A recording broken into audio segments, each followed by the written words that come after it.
अस्सलाम वालेकुम, मेरा नाम मुबश्शिर लुकमान और आप देख रहे हैं मुबश्शिर लुकमान यूट्यूब चैनल।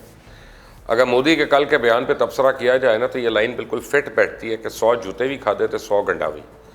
यानी भारत ने अपने फौजी भी मरवाए, अपने इलाके पे कब्जा भी करवाया, माफ़ी भी मांगी, दुनिया भर में रुसवाई भी करवाई, और अब मोदी कहता है कि कोई हमारे इलाके में ना दाखिल हो। सुभान अल्लाह। और ना ही किसी फौजी चौकी पर किसी ने कब्जा किया।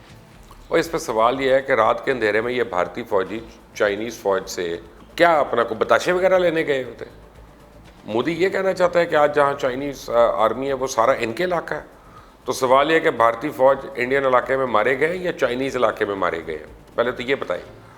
साथ ही भारतीय वज़ारत ख़ारजा ने यह क्यों कहा था कि जी चाइना ने LAC पर इंडिया की जानिब से गुलवान में कुछ तामीरात करने की कोशिश की थी? पहले पता लगा था कि 3 फौजी मारे गए, फिर खबर हुई 3 नहीं 20, फिर बहुत से ज़राए के मुताबिक तो 40 से ज़्यादा भारतीय फौजी मारे गए। अब इस शुरू में तो इंडिया भी ये मानने को तैयार नहीं था कि चाइनीज़ फ़ौजियों ने इंडियन फ़ौजियों को पकड़ रखा है। फिर दुनिया ने देखा कैसे शेर जवान भारतीय फ़ौजी, जिनमें सीनियर ऑफिसर्स भी शामिल थे, भारत के हवाले किए गए। यानी वो चाइना का जो मौक़िफ़ था वो बिल्कुल सही निकला कि गुलवान में जो कुछ हुआ इसकी ज़िम्मेदार भारतीय फ़ौज है, और उन्होंने रात के अंधेरे में उस इलाके में घुसने की कोशिश की और इसके बाद का रिज़ल्ट आपके सामने है। अब पता नहीं इनके घुस के मारने की आदत कब तक जाएगी। दरअसल मोदी का ये बयान इस जानिब इशारा करता है कि इंडिया ने वादी गुलवान में चाइना की जानिब से जबरन बदली गई सूरत हाल को कबूल कर लिया। भारत को आलमी सतह पे एक किक पड़ चुकी है और इसने भारतीयों का सीना 56 इंच से 24 इंच कर दिया। मैं आपको एक पते की बात बताऊँ कि अल्लाह ने जब किसी को रुसवा करना होता है ना तो खुद थोड़ी ज़मीन पर आता है, इंसान से ऐसी ऐसी हरकतें और गलतियाँ करवाता है, इसके बाद मामला ठीक होना मुमकिन ही नहीं रहते। ये मोदी और भारत को कश्मीरियों की आहें, सिसकियाँ और बददुआएं लगी हैं जो भारत दुनिया के सामने एक बनाना रिपब्लिक बना हुआ है कि नेपाल जैसा छोटा मुल्क भी भारत को आंखें दिखा रहा है, भारत के बंदे कुट रहा है, मार रहा है। इस वक्त जो मोदी ने बोया था ना वही काट रहा है। अब आप देखेंगे कि अनकरीब मोदी आर्टिकल 370 को भी रोल बैक करेगा, और अगर किसी नशे में है तो इसने ऐसा ना किया तो फिर याद रखें आने वाले दिनों में भारत के अंदर कई बार नया पाकिस्तान बनेगा। कभी इनके अभिनंदन जहाज़ में बैठ के पाकिस्तान चाय पीने आ जाते हैं, कभी ये चाइना में सूप पीने चले जाते हैं।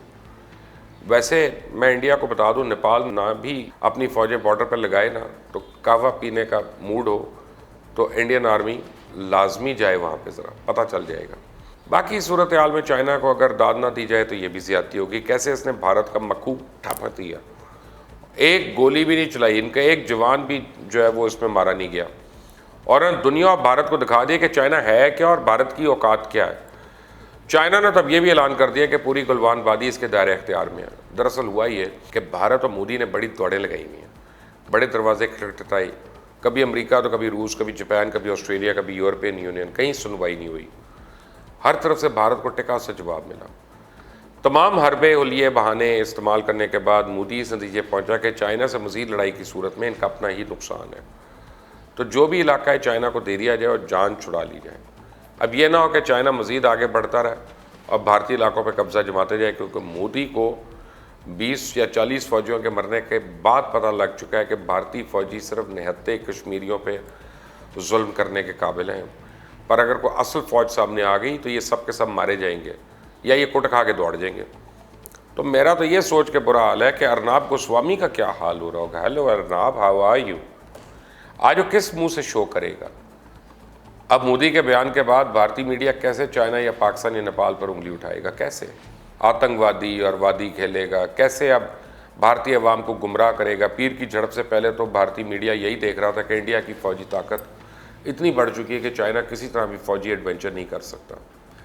लेकिन अब आप देखेंगे कि इन सब का लबो लहजा मोहतात हो जाएगा, बिल्कुल बदल जाएगा। दर हकीकत मोदी और BJP के फाशिस्ट नज़रियात ने भारत के शाइनिंग इंडिया के तमाम ख्वाबों को चिकनाचूर कर दिया। चाइना के साथ इंडिया का सरहदी बहरान तो एक ऐसा चैलेंज है जो सिर्फ भारत पर ही नहीं, मुल्क की सकीर कौम परस्त जमात BJP के ऊपर भी बुरी तरह असरअंदाज होगा। मैं आपको बताऊं कि मोदी के पास सिर्फ एक ही रास्ता था, जो हालात बन चुके हैं या बन रहे हैं, या तो लड़कर अमर हो जाता या फिर ना लड़कर बेनाम हो जाता, क्योंकि जो गरजते वो बरसते नहीं। इसीलिए मोदी ने दूसरा रास्ता अपनाने में अपना और भारत का भला समझा। लेकिन ये ख़त्म नहीं हो रहा मसला, यहाँ पे ये भी चल रहा है। और ये ख़त्म कब होगा? तो मुझे याद आ गया कि सुनील गावस्कर ने एक दफ़ा कपिल शर्मा शो में जावेद मियांदाद के मतलब एक बात बताई। उनका जावेद मियांदाद वो बॉलर को, हमारे इंडियन बॉलर को इस तरह तंग कर रहा था, जिज कर रहा था। तो कहते हैं मुझे सैयद करमानी जो कीपर थे उन्होंने पूछा, उन्होंने कहा भाई ये सनी ये क्या हो रहा है और ये कैसे ख़त्म होगा? तो सुनील गावस्कर ने उसको कहा कि भाई ये मियांदाद ने शुरू किया, ये मियांदाद ही ख़त्म कर सकता है, हम नहीं कर सकते। तब आपको बता दूं ये चाइना ने शुरू किया है, ये चाइना ही ख़त्म करेगा, इंडिया के बस में कुछ नहीं है। आप देख रहे हैं मुबश्शिर लुकमान यूट्यूब चैनल, इसको ज़रूर देखें, सब्सक्राइब करें, बेल आइकॉन प्रेस करें, मज़ीद अपडेट्स आपको मिलती रहेंगी। और अल्लाह हाफ़िज़।